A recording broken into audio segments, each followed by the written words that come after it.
Voilà, content donc de vous retrouver cet après-midi dans la maison du Seigneur. Et nous allons ouvrir la Bible donc pour lire 1 Corinthiens, chapitre 13. Un chapitre qui est le chapitre de l'amour.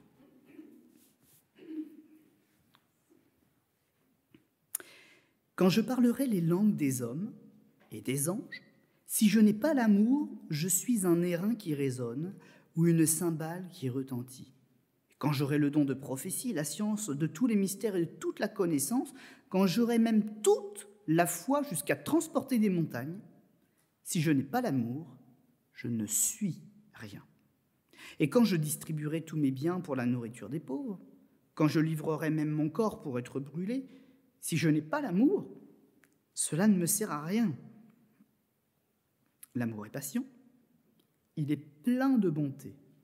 L'amour n'est pas envieux, et l'amour véritable, ne se vante point, il ne s'enfle point d'orgueil. Il ne fait rien de malhonnête, il ne cherche pas son intérêt, il ne s'irrite pas, il ne soupçonne pas le mal, il ne se réjouit pas de l'injustice, mais il se réjouit de la vérité. Il excuse tout, il croit tout, il espère tout, il supporte tout. L'amour ne périt jamais.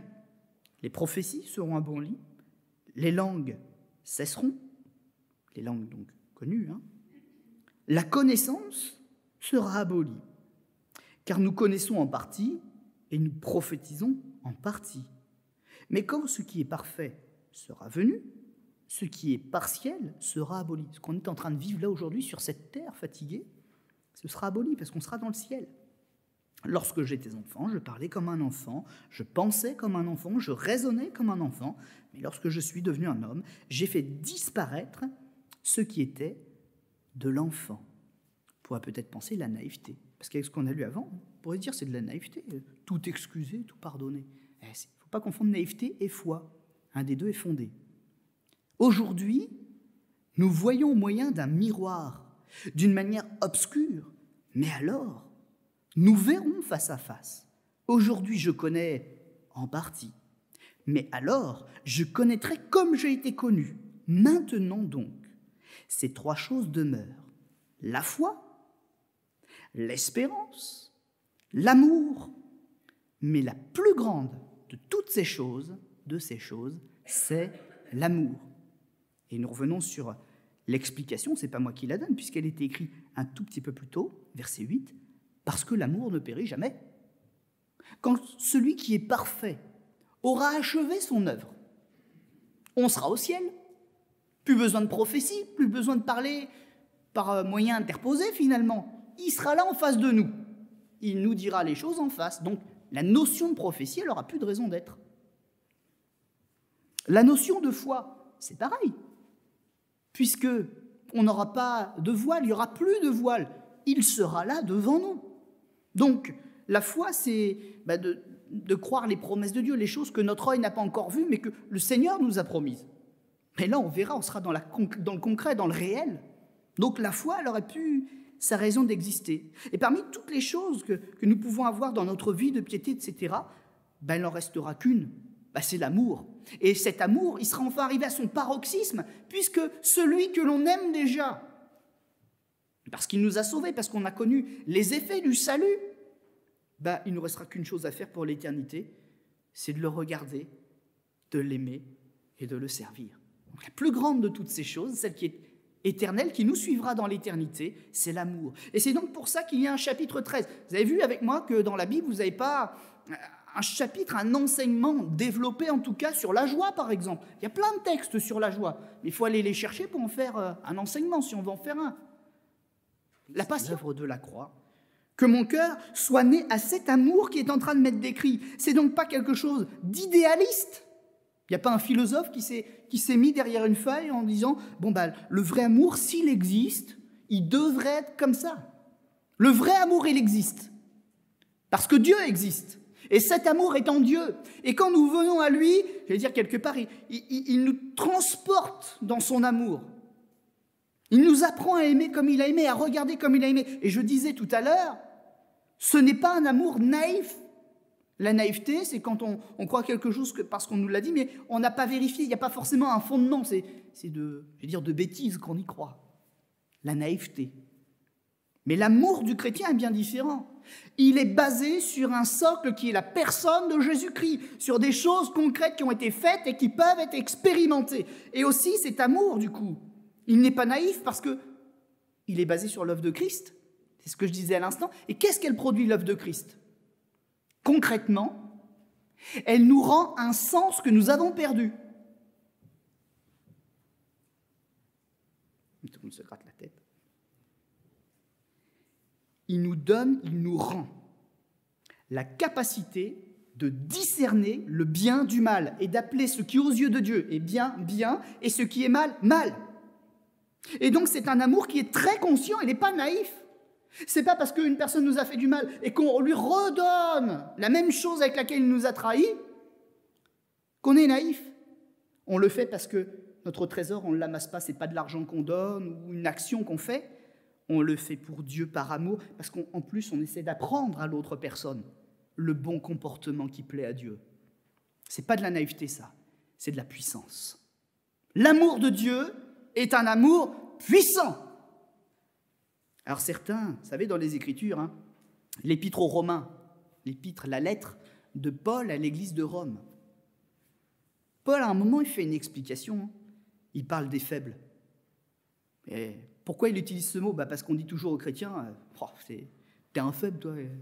Ton enseignement, on tape sur une joue, tu tends l'autre. Mais en fait, Paul, il nous explique qui sont véritablement les faibles. C'est pas nous. Parce que nous, on est capable de faire des choses que les autres rêvent de faire, philosophent de faire, mais lui, notre Seigneur, nous a rendus capables de le faire. Les vrais forts, ce sont ceux qui ont fléchi le genou devant Jésus pour devenir comme lui. Et c'est vraiment un mystère qui nous est révélé, cet amour de cette qualité-là. Et nous le recherchons. Rechercher Christ, c'est rechercher le véritable amour, c'est rechercher la vérité qui nous rendra heureux. C'est pour ça que ce chapitre 13, il est là. Beaucoup font des œuvres religieuses pour essayer de trouver Dieu. Alors ils font des tas de choses en disant « je sers Dieu, je sers Dieu ». Mais cet amour leur est totalement étranger. Quand ils font des œuvres, ils comptent les points comme si ce sont les points qui allaient le sauver, ou les sauver. Et Dieu dit oui, tu as fait des choses, mais tu les as fait pour toi parce que tu avais peur de mourir. Mais si tu étais venu à Jésus d'abord, la peur de la mort serait partie. Ce que tu ferais, tu le ferais par amour, par reconnaissance à celui qui a déjà agi dans ta vie. Et chacun de tes sacrifices, tu ne les compterais pas pour toi. Tu les ferais, tu en ferais même encore plus parce que c'est une façon de me dire merci. Parce que toi et moi, aujourd'hui, on s'aime.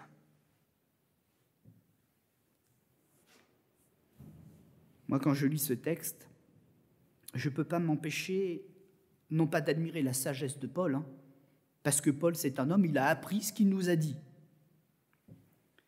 Et l'endroit où il a écrit dans la lettre aux Corinthiens ce beau chapitre sur l'amour, on y voit la sagesse du Saint-Esprit qui était avec Paul, l'Esprit de Dieu qui lui a enseigné ces choses.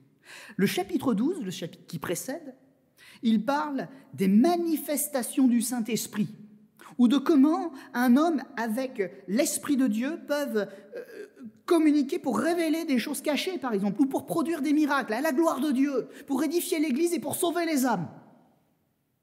Et puis le chapitre qui suit, le chapitre 14, est un chapitre qui parle de discipline. Parce que de voir des choses extraordinaires ou de travailler avec le Seigneur, ça ne veut pas dire pour autant qu'on doit faire n'importe quoi dans le désordre. Notre Dieu est un Dieu de puissance, mais c'est aussi un Dieu d'ordre et de discipline. Après tout, nous sommes des disciples. Bon, sauf qu'en France, on est certainement beaucoup de disciples indisciplinés. Ça, c'est une autre affaire. Mais au final, pour réussir et pour être sur la bonne voie, pour faire des œuvres qui tiennent, et véritablement non pas pour nous, mais pour être Dieu, afin que nos œuvres ne soient pas perdues, mais qu'elles rendent vraiment un culte agréable à Dieu, il faut ce chapitre 13. Sinon, on fait du bruit, ça résonne. Mais finalement, dans le fond et dans la démonstration, les gens ne font pas la différence. Ils ne voient pas Dieu. Et le vrai amour, En fait, c'est lui qui doit étonner. Ce n'est pas les miracles qui vont étonner. Vous savez, les gens vont aller voir des marabouts, ils vont être étonnés. Hein. Ils vont aller voir des, je ne sais plus comment ils appellent, pas les toucheurs de feu, mais je ne sais plus comment, là. Parce qu'ils ont un problème de peau, une inflammation, ou les toucheurs de dents, là. Ah, mais, tu sais, quand on est allé le voir, franchement, ça s'est mieux passé que quand on n'a pas été le voir. Les gens, ils voient des démonstrations démoniaques, ils ne font pas la différence. Où est la différence? Dans le caractère de celui qui exerce. Il faut que le caractère de Christ, l'amour de Christ, soit, j'allais dire, la signature infalsifiable de Dieu. Voilà ce qui veut dire ce chapitre 13. C'est la signature de Dieu inimitable. Le diable, il donnera de la gloire aux uns et aux autres pour égarer. Mais quand toute la gloire revient à Dieu, on sait où est la vérité. L'amour véritable dépasse les élans de générosité. Et souvent, les gens, ils confondent les notions, ou ils les affaiblissent. Mais l'amour véritable, ce n'est pas juste de la générosité une fois de temps en temps. Ce n'est pas un sentiment, finalement, l'amour qui est décrit là. C'est quoi? C'est une nouvelle nature. Pas juste un sentiment, ce n'est pas de l'exaltation d'un moment où on se sent bien, où on a envie de faire du bien. Mais c'est un état permanent. C'est une nouvelle nature que le Saint-Esprit développe en nous. C'est autrement plus puissant que d'être heureux ou gentil une fois de temps en temps, ou seulement quand on est dehors et qu'on est vu. C'est quelque chose qui nous habite à tous les instants. Une nature qui nous amène aussi, nature qui nous amène à la maturité, à être posé, à éprouver les choses, à ne pas craindre les événements à venir. On a lu toutes ces choses, plein de bonté, n'est pas envieux, l'amour ne se vante point. C'est un amour qui sait patienter, parce que c'est un amour qui aime avoir des fondements dans la vérité. Vous savez, quand les gens de ce monde, quand ils se trouvent, se rendent compte qu'ils ont envie de trouver un conjoint, ils grillent toutes les étapes qui seraient pourtant pour elles salutaires pour réussir un couple. Et ce qui les hante, c'est que quand ils rencontrent quelqu'un, ils ne veulent absolument pas perdre la rencontre qu'ils ont faite, alors ils sont prêts à se donner tout de suite et sans compter. C'est pour ça que maintenant on se met à coucher avant le mariage. Parce qu'on a peur de perdre l'autre, alors on donne tout de suite pour essayer de le retenir autant qu'on peut, ou qu'un autre ne nous le vole pas. Ça, c'est déjà mettre les deux pieds dans le piège. Parce que finalement, quand la personne est vraiment pour nous, quand c'est vraiment de l'amour, on n'a pas peur que la personne s'en aille, puisqu'elle nous aime et qu'elle est faite pour nous. Vous savez, ça fait partie du plan de Dieu, ça. Alors, on pourrait aussi citer ce texte, bien qu'il concerne la justice de Dieu, mais quand même, l'amour parfait bannit la crainte. Alors si nous sommes dans l'amour de Dieu, si nous remettons notre vie entre les mains du Seigneur, bien nous serons dans la paix, nous saurons même attendre. Mais nous ne serons jamais déçus. Jamais déçus. Ça ne veut pas dire qu'il n'y a pas des combats. L'apôtre Paul, il l'a dit. Dans le même équilibre, il a dit que, oui, ceux qui choisissent de se marier, ils auront des tribulations, ils auront des épreuves, des difficultés. Mais c'est normal, on est sur la terre. Mais par contre, avec Jésus, ça se passera toujours bien. Si vraiment on est attaché à lui en premier, si les choix que l'on fait, on va les puiser au fond du cœur de Dieu, s'il est avec nous dans nos démarches, ce qu'on va lire là, ça ne va pas être de l'idéalisme, ça va être la puissance qui va rassurer notre cœur à chaque instant. Nos sentiments vont être clairs, nos sentiments vont être mesurés, nos sentiments vont être maîtrisés, et notre cœur sera en paix. Je vous ai déjà donné ce petit élément de témoignage, mais on n'en est toujours pas revenu avec ma femme, c'est toujours comme ça. Et on a peut-être même encore dérivé depuis. C'est qu'avant même de nous marier, vous savez qu'il y a un temps de fiançailles, dans la Bible, il ne semble pas être obligatoire, il est peut-être un peu culturel, mais il a sa raison d'être, et c'est peut-être important de le conserver tel qu'il est.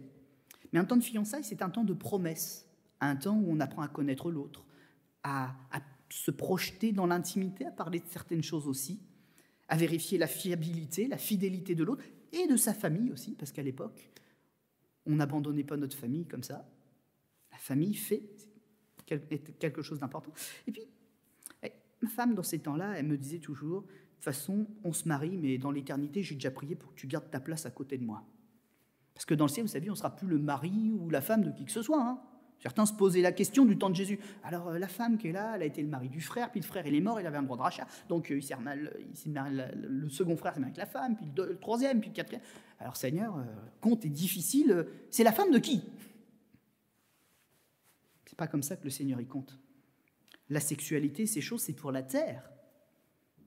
Mais une fois qu'on sera au ciel, on sera transformé, on sera comme des anges. Le nombre des êtres humains, des vies que le Seigneur aura sauvées, il est compté. Et voilà, chaque chose, chaque personne aura sa place, son rôle, son utilité, et je vais me dire sa récompense. Alors ne soyons pas dans la crainte. Mais est-ce qu'on a le droit de prier puis de dire, Seigneur, garde-moi une place à côté d'elle? La Bible l'interdit pas. Alors nous, avec ma femme, on a fait cette promesse, cette prière, on s'est engagé aussi jusque-là. Pas juste un temps sur la terre, puis de se dire au revoir dans 4 matins, mais de dire, Seigneur, on a envie de faire quelque chose de profond. On ne vise pas les 5 prochaines années, mais si dans ta grâce tu permets, emmène-nous ensemble jusque là-haut. Qu'on marche ensemble jusque là-haut, puis une fois qu'on sera là-haut, on se réjouira avec toi, parce qu'on aura remporté le prix. On aura fait les choses comme tu les apprécies, comme tu les attends. Puis comme je disais, on a encore dérivé dans notre doctrine là. Maintenant, on prie pour que nos enfants soient avec nous. On veut qu'ils soient sauvés. On veut avoir la joie d'être assis avec eux dans le ciel. On veut avoir la joie, comme dit l'Écriture, de chanter des saints cantiques en l'honneur de Jésus là-haut. Ce n'est pas interdit qu'on n'a pas le droit de le faire.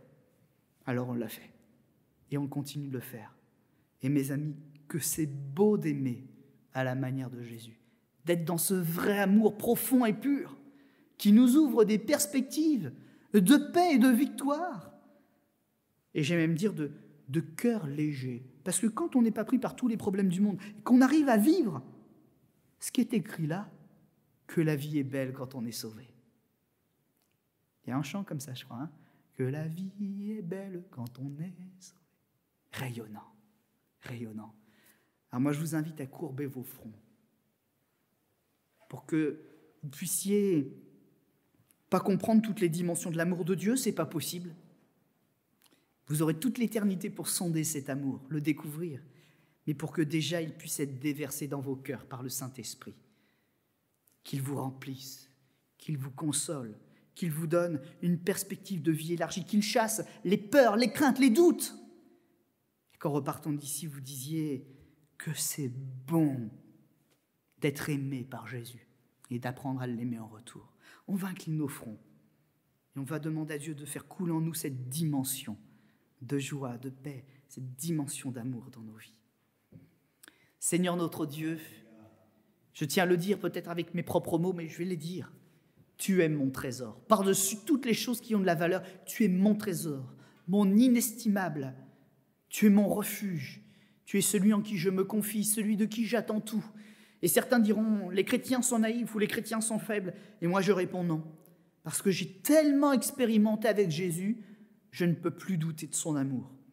Alors j'attends patiemment le jour où je le verrai face à face, le jour où je pourrai enfin le rejoindre, parce qu'aujourd'hui, au point où j'en suis, ce n'est pas une religion qui me retient, le fait de m'être engagé, mais c'est la connaissance de Jésus. C'est parce que je l'ai rencontré véritablement, c'est parce que je vis quelque chose avec lui qu'on ne pourra pas me faire changer de direction. Alors Seigneur, par contre, je réalise une chose, je ne suis qu'un homme sur la terre et je suis faible. Il y a des obstacles, il y a des difficultés, mais je compte sur toi. Parce que, nous le redisions encore ces jours-ci, je ne suis pas seul, tu es avec moi. Et si je fléchis la route, le genou en chemin, si je m'égare un peu, je peux compter sur ta grâce, ton amour pour m'éveiller et me ramener auprès de toi pour continuer la marche. Je peux compter sur ta présence en toute forme de difficulté, d'adversité pour m'accompagner, me relever. Et je sais qu'avec toi, Seigneur, je suis dans une assurance, je suis dans une espérance qui sont fondées. Je marche le cœur léger vers mon Dieu. Merci Seigneur donc de placer cette grande révélation des Écritures dans le cœur de chacun d'entre nous cet après-midi. Amen.